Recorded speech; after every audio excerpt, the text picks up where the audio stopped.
നമസ്കാരം. BMC news live കൊച്ചിയിലേക്ക് സ്വാഗതം. വാർത്തകൾ വായിക്കുന്നത് Anjitha Peter.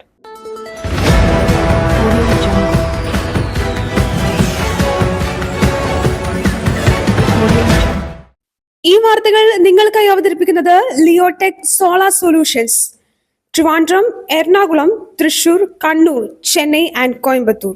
Powered by He Life Thottakkattukara, Joshmall Mookkannoor, cleanser, BMC film production and Nazareth villas.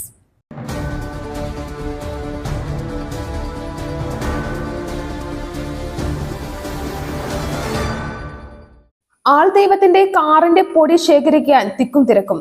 അതിരു കടന്ന ആൾദൈവ ആരാധന മരണം 121. ഉത്തർപ്രദേശിലെ ഹാത്രസിൽ തിക്കിലും തിരക്കിലും പെട്ട് മരിച്ചവരുടെ എണ്ണം 121. 28 പേർക്ക് പരിക്ക്, പലരുടെയും നില ഗുരുതരം.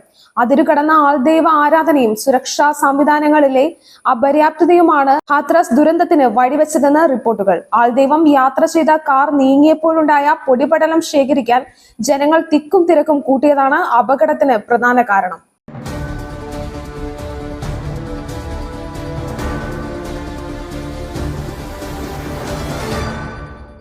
സംസ്ഥാന സ്കൂൾ കായികമേള ഇനി മുതൽ സ്കൂൾ ഒളിമ്പിക്സ് ആയി നടത്തും. വി ശിവൻകുട്ടി.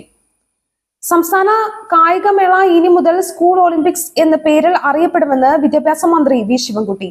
4 വർഷത്തിൽ ഒരിക്കൽ നടത്തുന്ന വിപുലമായ പരിപാടിയാക്കി മാറ്റാനാണ് തീരുമാനം. വിദ്യാഭ്യാസ മന്ത്രി വി ശിവൻകുട്ടി നടത്തിയ വാർത്താ സമ്മേളനത്തിലായിരുന്നു ഇക്കാര്യങ്ങൾ വ്യക്തമാക്കിയത്.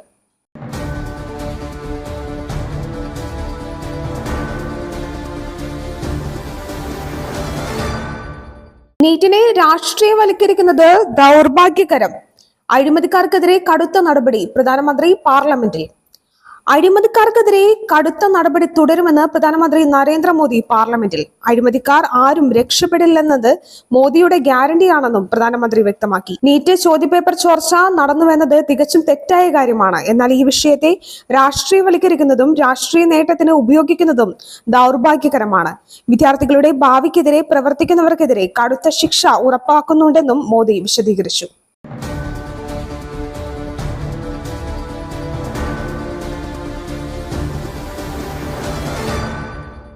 ഹാത്രസ് ദുരന്തം ജുഡീഷ്യൽ അന്വേഷണം പ്രഖ്യാപിച്ച് മുഖ്യമന്ത്രി യോഗി ആദിത്യനാഥ്. ഉത്തർപ്രദേശിലെ ഹാത്രസ് ദുരന്തത്തിൽ ജുഡീഷ്യൽ അന്വേഷണം പ്രഖ്യാപിച്ച് മുഖ്യമന്ത്രി യോഗി ആദിത്യനാഥ്. ഇപ്പോൾ നടക്കുന്ന അന്വേഷണങ്ങൾക്ക് സമാന്തരമായാണ് ജുഡീഷ്യൽ അന്വേഷണം നടത്തുകയെന്ന് മുഖ്യമന്ത്രി പറഞ്ഞു. പരിക്കേറ്റവർക്ക് വിദഗ്ധ ചികിത്സ ഉറപ്പാക്കുമെന്നും യോഗി അറിയിച്ചു.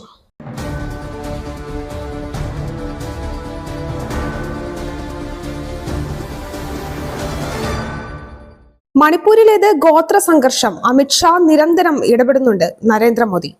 മണിപ്പൂർ വിഷയത്തിൽ പ്രതിപക്ഷത്തിന് മറുപടിയുമായി പ്രധാനമന്ത്രി നരേന്ദ്രമോദി. മണിപ്പൂരിൽ സമാധാനം പുനഃസ്ഥാപിക്കാൻ നിരന്തരം ശ്രമമുണ്ടായി. സംസ്ഥാനത്ത് സംഘർഷങ്ങളിൽ കുറവുണ്ടായി. ആഭ്യന്തരമന്ത്രി അമിത്ഷാ വിഷയത്തിൽ നിരന്തരം ഇടപെടുന്നുണ്ട്. മണിപ്പൂർ വിഷയത്തിൽ രാഷ്ട്രീയം കളിക്കരുത്. മണിപ്പൂർ ജനത വിദ്വേഷ രാഷ്ട്രീയത്തെ തള്ളിക്കളയുമെന്നും പ്രധാനമന്ത്രി പറഞ്ഞു.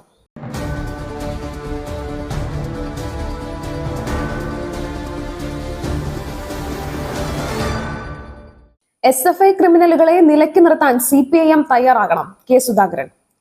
SFI ക്രിമിനലുകളെ നിലയ്ക്ക് നിർത്താൻ CPIM തയ്യാറാകണമെന്ന് KPCC പ്രസിഡന്റ്. SFI ക്രിമിനലുകളെ നിലയ്ക്ക് നിർത്താൻ CPIM തയ്യാറാകണമെന്ന് KPCC president K Sudhakaran MP. Kariavattom ക്യാമ്പസിലെ ഇടിമുറിയിലിട്ട് KSU ജില്ലാ ജോയിന്റ് സെക്രട്ടറിയും വിദ്യാർത്ഥിയുമായ സഞ്ജോസിനെ ക്രൂരമായിട്ടാണ് ക്രിമിനലുകളായ കുട്ടിസഖാക്കൾ മർദ്ദിച്ചത്.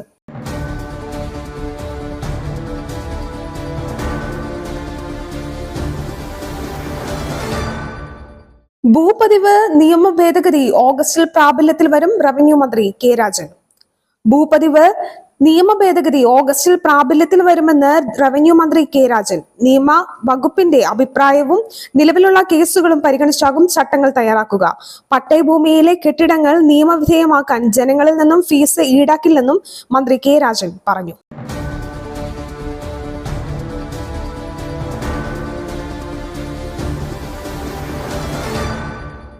BJPയുടെ വോട്ട് വിഹിതം വർദ്ധിച്ചത് ഗൗരവമായി കാണും. പരാജയ കാരണങ്ങൾ തിരിച്ചറിഞ്ഞു.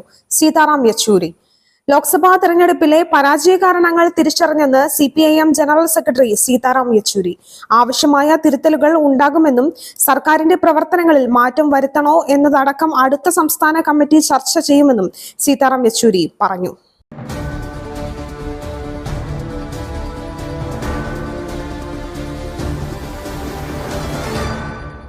മറ്റൊരു വാർത്തയുമായി കണ്ടുമുട്ടുന്നതുവരെ നന്ദി, നമസ്കാരം.